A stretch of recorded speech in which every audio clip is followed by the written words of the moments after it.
Powered by the Montana Television Network. This is the 5:30 News on Q2, Montana's news leader. Good evening. Thanks for joining us this Friday. I'm Jeanelle Slade. Jay is off tonight. Well, tonight we get a first look in court at the man accused in a sophisticated sex abuse ritual that rocked the town of Miles City. Felony, how do you plead guilty or not? Not guilty, Your Honor. A not guilty plea is entered. 78-year-old James Jensen spoke loud and clear as he pleaded not guilty to 10 felony counts of child pornography today. This as a massive civil sex abuse case looms, 31 different victims claiming Jensen sexually abused them as teenagers. Now, the case surrounding the former longtime Miles City High School athletic trainer started in September. Just this month, Jensen was arrested when a housekeeper told police she found images of teen boys involved in sex acts on his home computer. The district court judge read aloud today, making sure Jensen understood each of the charges, 10 counts of sexual abuse of children, and the punishment they carry. Now, the judge continued bond at $100,000, plus added numerous conditions if Jensen does happen to post bond. However, attorneys we spoke with today in court say that is not likely. And other news, just in the last 30 minutes, we have received new information from U.S. District Attorney Court Almy. James Jensen is now facing federal charges for coercion and enticement of minors related to the use of the internet. Now, this new indictment goes back to 1995 until 1999 in Miles City. Charges state Jensen used the internet to entice an individual who he believed was a minor to engage in sexual activity. Also tonight, we are learning new details about how the dozens of former students are coping. It involves therapy and support groups to help each other in this healing process.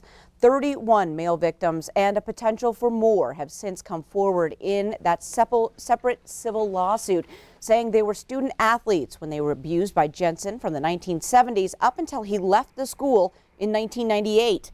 All of this started when Jensen reached out to victims on social media just months ago. And that's when the victims, who are now grown men, reached out to Miles City lawyer Dan Rice. Now, Rice also attended Custer County High School, but was not a victim of abuse.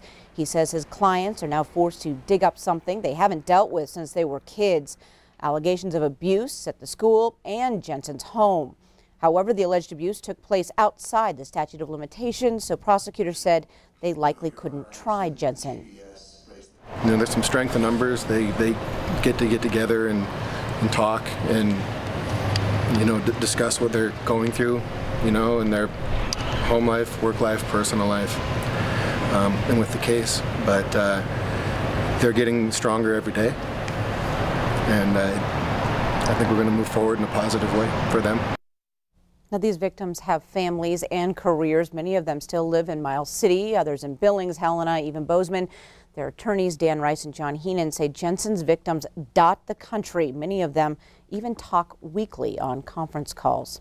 Well, some Miles City residents tell us the decades-old sex abuse case has brought a dark cloud over the community filled with shame and cover-ups.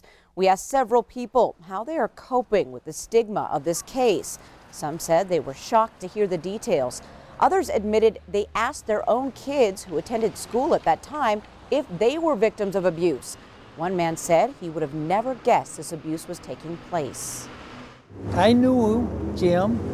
Our kids were in school and seemed like a nice guy.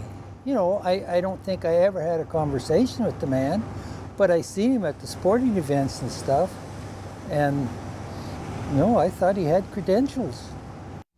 Now, the more details of the case are coming to light. Many in the community are questioning why the school district let the alleged abuse go on for so long. Now, just this week, the attorney representing the Miles City School District in this case told Q2 in an email, quote, "The district will be opposing all of the plaintiff's motions. We disagree with the facts presented."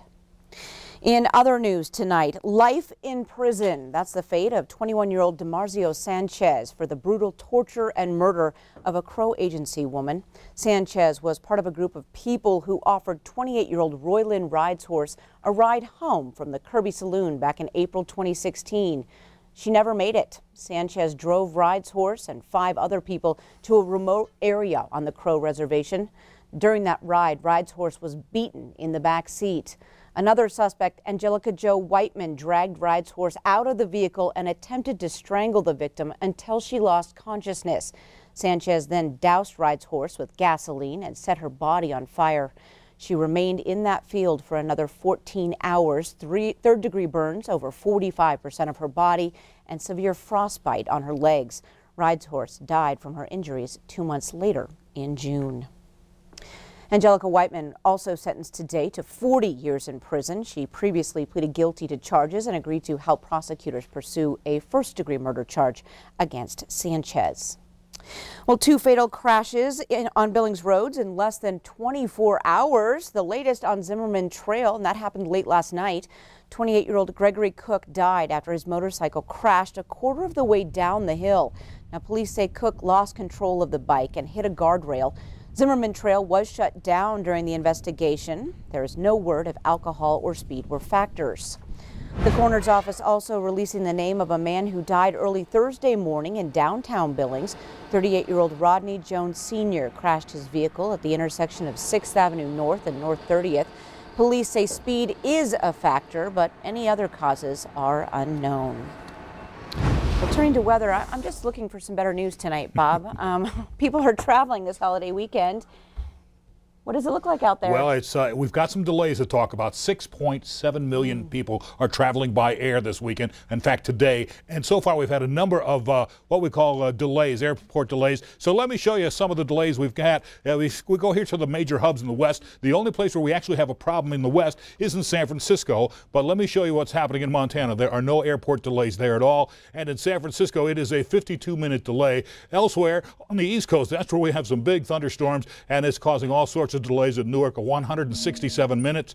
New York, New York is 30-minute delay at LaGuardia, so it's pretty bad out there. If you're traveling by car here in Montana, well, the only thing you can run into is probably some gusty winds. They're gusting anywhere from 22 to 39 miles per hour in the eastern edge of the state. Plus, we have a high wind warning for basically Wheatland and Sweetgrass and all those counties looking for maybe up to 65-mile-per-hour winds. That stays with us until 9 o'clock tonight, so it's going to be a pretty breezy day. Doppler radar shows you most of the snow that started this morning in south central Montana has now made its way all the way into the Dakotas, so skies are in the process of clearing up a little bit. Just a couple flurries linger across most of west central Montana. We'll have more on your forecast in a few more minutes. Jeanelle? All right, thanks so much, Bob.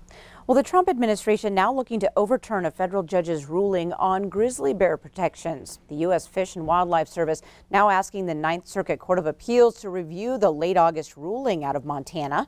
That ruling relisted Yellowstone grizzly bears on the endangered species list. U.S. District Judge Dana Christensen out of Missoula made that ruling just days ahead of a scheduled grizzly hunt in Wyoming. It would have been the first of its kind in 40 years. Christensen said the bears were prematurely removed from the endangered species list back in 2017. The Trump administration is joined by the states of Idaho and Wyoming in this appeal.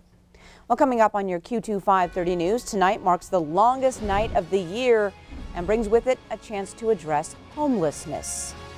We'll have those details, and later in sports, Scott introduces this junior world champion on the racquetball court. You're watching MTN News with Jay Cohn and Jeanelle Slade. Storm Tracker weather with Bob McGuire and sports with Scott Green. This is the 530 News on Q2, Montana's news leader.